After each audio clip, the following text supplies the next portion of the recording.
بسم الله الرحمن الرحیم. میټریسز ایکسرسایز 1.5 کنټینیو ده. آی کې به نن منګه دا ټاپک ډسکس کوو ایڈجوینټ اف ا سکویر میټریکس، ځکه چې د دې سره ریلیټډ کوېسچن دی په دې کې. صحیح شوه؟ ښه، ایڈجوینټ اف ا سکویر میټریکس. لیټ ا دا زموږ سره میټریکس دی ا بی سی ډي، چې تا ته څوک وایي د دې څه وکړه ایڈجوینټ معلوم کا. سکویر میټریکس دی که نه دی، که دوه پکې روز دي دوه پکې کالمز دي، مطلب روز او کالم پکې سیم دي، دیټس وای اټ از کالډ سکویر میټریکس.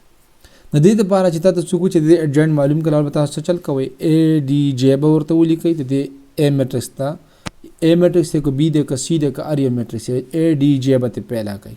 ټیک شو؟ بیا به څه وکئ، دا ا او ډي چې دی از چینج د پلیسز اف ا اینڈ ډي وذ ایچ ادر.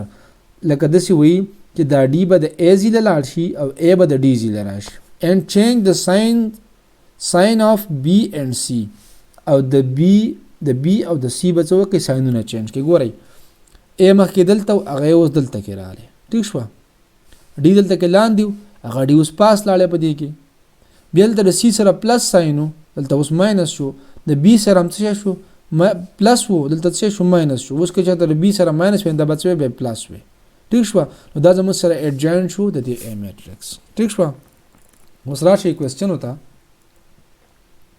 په کوېسچنو کې دا وایي که دا موږ له میټریکس راکړی دی، تاسو ته وایي چې د دې څه معلوم کړئ، ایڈجوینټ معلوم کړئ. سمپل کوېسچن دی. ښه، دلته اوس وګورئ دا ا میټریکس راکړی، دلته به تاسو څه ولیکئ، اول به دا ا میټریکس ایز اټ از ولیکئ. ایڈجوینټ سوري ا میټریکس 1 2 3 4. ٹھیک شوه؟ بیا به څه ولیکئ، دلته موږ ایڈجوینټ معلوموو، دا به څه شي ا ډي جے اف ا. د ایڈجوینټ د چا معلوموو؟ د ا معلوموو. نو تاسو ته ما ویلو چې دا څلورم، فورت او فرست دا به څه کوي، خپل ځانونه مطلب خپل پوزیشن به چینج کوي، او 3 لکه دا دویم او دریم به څه کوي، د به ساینونه چینج کیږي. ټیک شوه؟ اوس 1 او 4 به څه شي، 1 به لاړ شي د 4 ځای له، او 4 به لاړ شي د 1 ځای له. نو ګوره 4 بره لاړی د 1 ځای له، او 1 راړو دلته کې چېرته د 4 ځای له راغله. ټیک شوه؟ اوس تاسو دلته وګورئ د سی سره کم ساین دی، پلس ساین دی، چې نه وي ورسره بیا به پلس وي، او چې ماینس ورسره نو بس بیا به هغه ګیوني هماغه ساین وي. ټیک شوه؟ و دلته دې څه کم ساین دی، پلس دی، دلته به دا څه شي، ماینس 3 به شي. او دې 2 سره کم ساین دی، پلس ساین دی، دا به څه شي، ماینس 2 شي. دا زموږ سره څه شی معلوم شو، د دې ا میټریکس ایڈجوینټ معلوم شو. ښه، دلته سیملرلی دی بی پارټ ته ګورئ، 2 نمبر پارټ ته ګورئ. په دې کې بی میټریکس به راولوالی ایز اټ از به ولیکئ، -3 -1 2 3. نو به تاسو ته څه وایي چې د دې ایڈجوینټ معلوم کړئ. دلته به څه ولیکئ چې ا ډي جے د چا، د بی ایڈجوینټ به دای. اوس ګورئ دلته دا -3 او دا 3 به یو بل څه کوي، پوزیشن بدلای.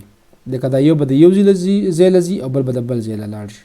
نو 3 به دلته کې لاړ شي، او -3 داسې نه چې ساین به پرېږدی نه، ښه ساین به ورسره هم ځي، چې ماینس ورسه وه به ورسره ځي. ښه، نو -3 به دلته راشي.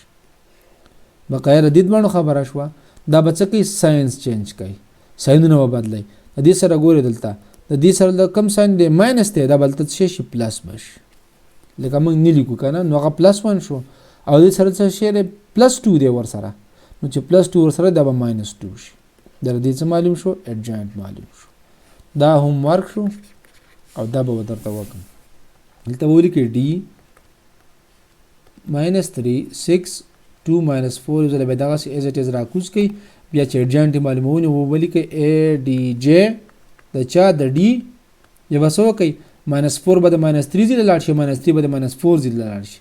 نو -4 دلته کې راغلی، -3 دلته کې راغلی. اوس د دې سره کم ساینونه ورسره دي، د دې پلس دا 2 دی او د 6 سره دې سم پلس دی، دې سم پلس دی، دواړه به دې له به څه وکئ، ساینونه چینج کړئ. دا زموږ سره دې څه شو، ایڈجوینټ معلوم شو. I hope چې په دې به پوه شوي وئ.